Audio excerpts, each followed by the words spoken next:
Yeah, hi there. These comments are for Y, and I am Michael, the founder, owner, and the materials writer for all of your lessons, and I'm listening to your pronunciation final exam. So let's take a look at one of your reading passages before we get to part B. So don't put your arm around his or her shoulder. Don't touch his or her face or hold his or her hand. Shaking hands when you are initially meet or part is acceptable, but this is only momentary. So with this one, the problem here when you're doing the reading, and one of the consonant sounds in there is the word part. You don't pronounce the P with enough error, but that's the least of your problems. When you're reading, you're doing something like this. Also, try to avoid physical contact while you are speaking, since this may also lead to discomfort. So what you're doing is you're pausing after almost every word there, but when we're speaking and when we're doing presentations and things, we have to group ideas into thought groups, and then within each thought group you use blending. So let me compare what you said to this. Also, try to avoid physical contact while you're speaking, since this may also lead to discomfort. Touching is a bit too intimate for casual acquaintances. So, don't put your arm around his or her shoulder, don't touch his or her face, or hold his or her hand. Shaking hands you initially meet or part is acceptable, but this is only momentary. So you have to try to pause less often. I think that's one of the issues, one of the problems you're having right now. So let's go ahead and listen to your answering the 3 questions. Part B. The first one, who's your... Again here, it's not part B, but part B. Your best friend? Why is this person important to you? Use supporting example. The other problem is you're not adjusting your tone at all. You're saying respond to the following interview questions, do not write an outline or practice your answers, speak as naturally as you can. So you're using a very monotone. My best friend is called Ali. He's living in... I would say my best friend is Ali, who is living in. So by using the adjective clause, you're showing that you have a little bit better knowledge of the language. Dubai right now. The reason that why he is a best friend for me. You're struggling with that. Just say, he is my best friend because, or the reason why he is my best friend is. So those are 2 ways to phrase that question. Because, I have a full confidence about him. I have full confidence in him. So I would probably use there, I have full confidence in him, or I am fully confident in his abilities. He's closer to my personality. He's also supporting me whenever I want. He also you're using some conversation fillers in there. Instead of saying he's also supports, he supports me when I need help. So you want to try to speak using standard type English without a lot of those conversation fillers. Also, he also help me whenever I want him. Also, he also helps me. Don't forget helps. You need to put an S on that because the subject there is singular. So, now I have a problem, trouble in my university, the old university. They want me to go. Now who is they? So you want to be more specific. Say the admissions officials or administrative officials require there for some purpose for my last I finished my last experience, 1 year experience. They want me to come there to give me the certificate For this example, my friend Ali is take his responsibility of this issue, and don't let me to think about it. He's like going twice a day for every working days, and to do it for me, just to do it for me, no, nothing else. This is just example for why he's one of the best friends. Now your grammar is a little bit limited. You're using a lot of like. He is like, he like helps, he like this. Your grammar is very informal. It's almost conversational, which is okay when you're in a conversation, but in a more formal situation, you want to show that you can use more advanced grammar. So your grammar right now is very basic. One, where do you see yourself 5 years from now? Okay. What will you be doing? Be sure to explain your idea with the supporting details. Okay. The main target for me from now is to be like officially licensure a dentist in the United States. Is to be officially licensed here in the United States. So you want to use passive voice there, is plus licensed.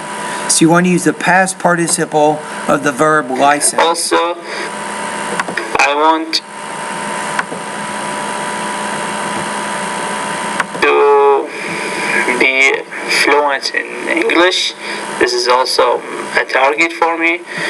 Let me go back to what you just said there. Hold on. In the United States.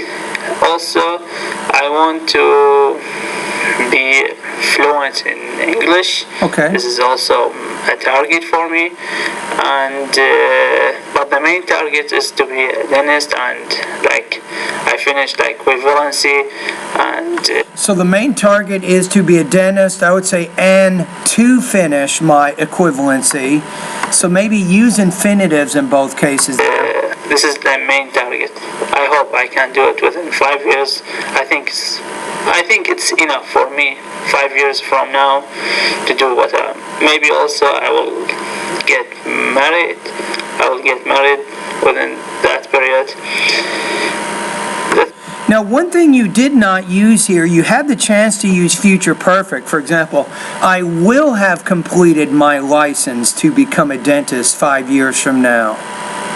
You see what I'm saying? So using future perfect, you kind of avoided that throughout this part of your response, and I think that particular verb tense would have helped you and given you more abilities to express your ideas. Third one, what is your favorite season of your year? Fall, Okay. winter, spring, or summer? Be as specific as possible.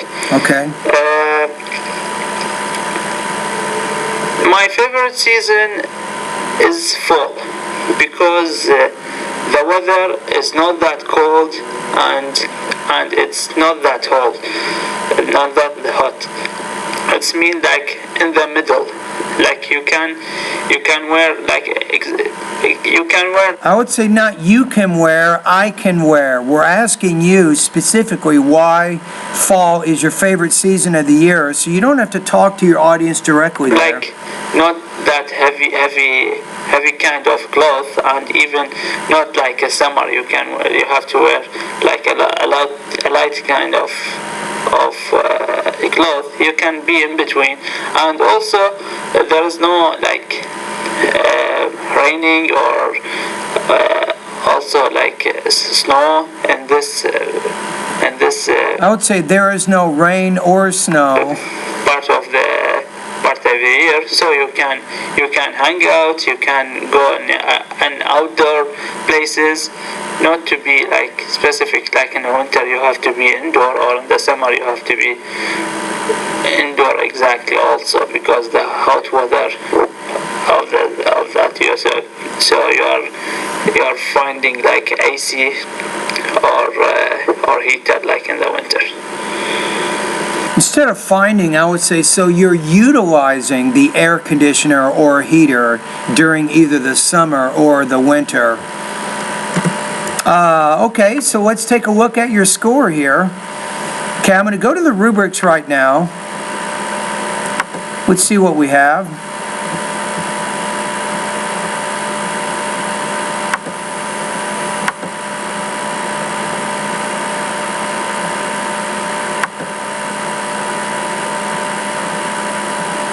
Okay, hold on. Let me click on the link one more time.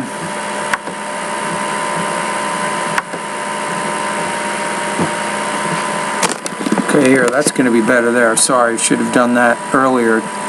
Okay, let me click on the link to your intelligibility score, and I'll also put this link in the syllabus for you so you can see it. Okay, here we go. So we have 1.1 out of 7 would be a high beginner of English. 7.0 is a native speaker. Your big problem right now, two areas, your intonation and also your pausing. You have so many hesitations and unnecessary pauses when you speak. It makes it difficult to really concentrate on what you're saying. So that's really one of the big issues. So I'm going to put you at about 2.8 out of 7. So your score here, in terms of our class, if we take a look at the rubrics, if you go to the listening and speaking syllabus, go to page 3. So 2.8 is going to put you at 74% out of 100. So I'm going to be honest with you, you got a long ways to go in order to reach your speaking score of 26. You're not even close to that. So you have a lot of grammatical, pronunciation, and speaking problems that you have to solve if you want to get better. So my first recommendation here is go through the grammar part of my course. You probably have already done that, but your grammar is very basic. You're very limited in what you do. You need to use more complex type sentences in your speaking and probably also your writing. So continue to work in the grammar part of my course, and especially grammar lesson number 26, sentence variety, will give you some ideas on different kinds of sentence structures you can use in your speaking and writing. Now, in addition to that, also focus on the lessons in the grammar part of my course that focus around adjective clauses, noun clauses, and adverb clauses. I think you can do better by using those more. Now, from a pronunciation perspective, I'd like to have you take a look at the lesson that covers the P and the B consonant sounds. And let me show you which one that is. Okay, hold on a minute. So I'm going to go to pronunciation. I'll tell you a few lessons that you can take a look at. Okay, here we go. Let me look at it here.